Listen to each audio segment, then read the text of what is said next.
Let us proclaim the mystery of faith. Christ has died, Christ is risen. What? Christ will come again. Have you heard that before? Every time we sing those words, we believe that not only did Christ die and rise from the dead, but after ascending into heaven, Christ is one day going to come back. Christ will come again. Did you hear today's scriptures? In today's first reading and in today's second reading from Daniel and Revelation, we have the same event that's described. And that is when the Messiah, the one in human form, the one who looks like us, comes back on the clouds, says the first reading and the second reading. That the Messiah comes back on the clouds. Christ will come again. And when Christ comes, what is Christ going to do? Rule. Christ is going to reign on this earth, destroying sin and death. Wow. Today we celebrate the end of the liturgical year with a celebration that we call the Solemnity of Christ, the King of the universe.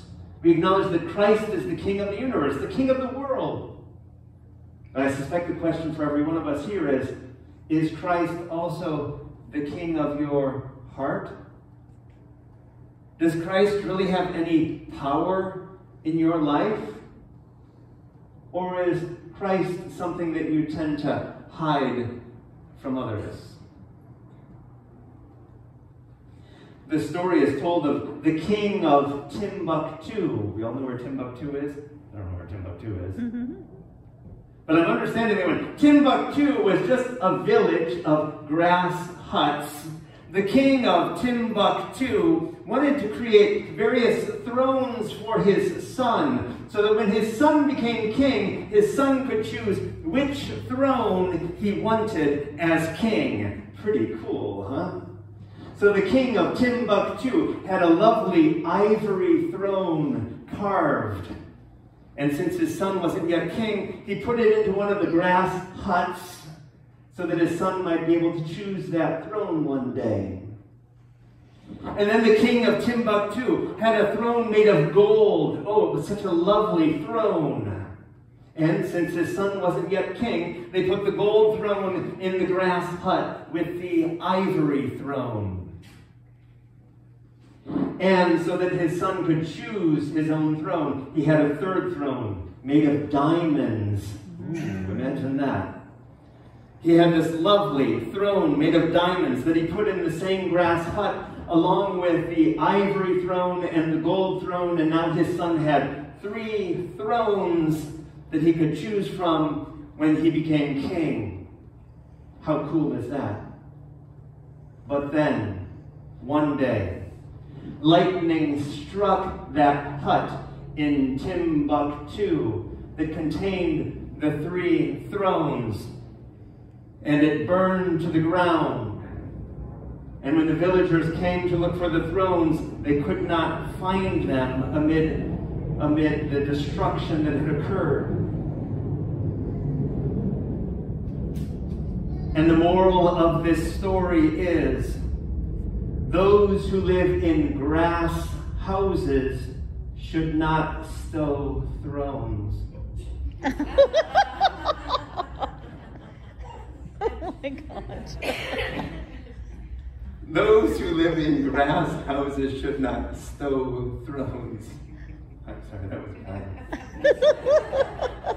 But isn't it true that sometimes we tend to hide Christ away like those thrones in those grass houses, right? How does we sort of like guard him and keep people from seeing him? We celebrate today Christ the King of the universe, but is Christ really the King of our hearts? Does Christ have any power and influence in our lives? we see all sorts of pictures of Christ wearing a crown as King of heaven and earth. But we also know in this world that there are people who wear crowns. Think Queen Elizabeth in England. She wears a crown, but how much power does she have in England? Does she rule from her throne? She's a symbolic figurehead. She wears a crown, looks so pretty wearing the crown, but has no power. Can the same be said of Christ in our lives? And we have all sorts of images of Christ being the King of the universe, of wearing a golden crown, but when it comes to our own lives, Christ has no power or influence. Yikes. Sisters and brothers, this celebration causes us to really look in the mirror and to ask ourselves, are we simply talking the talk and saying that Christ is the King of the universe? Or are we really giving him power and influence in our lives? Christ has died, Christ is risen. What? Christ will come again. The church has tended to talk about 3 comings of Christ. Follow me now. The first coming of Christ was 2,000 years ago when he was born in Bethlehem. Follow me, that was the first coming of Christ. The second coming of Christ is when Christ comes again, like today's first and second readings suggest, on the clouds with power and glory. But the third coming of Christ, when is that? Today. As we hear this word proclaimed, and as we gather around this table to share in the body and blood of Christ, Christ comes. And when we look around in the faces of those around us, Christ is there. Yikes. The cross has 2 beams, one that goes up and one that goes sideways. Maybe instead of looking for Christ up in the heavens, it's time for us to look for Christ in those people beside us, especially those that we may not be treating so well. Yikes. Sisters and brothers, how's that for a challenge?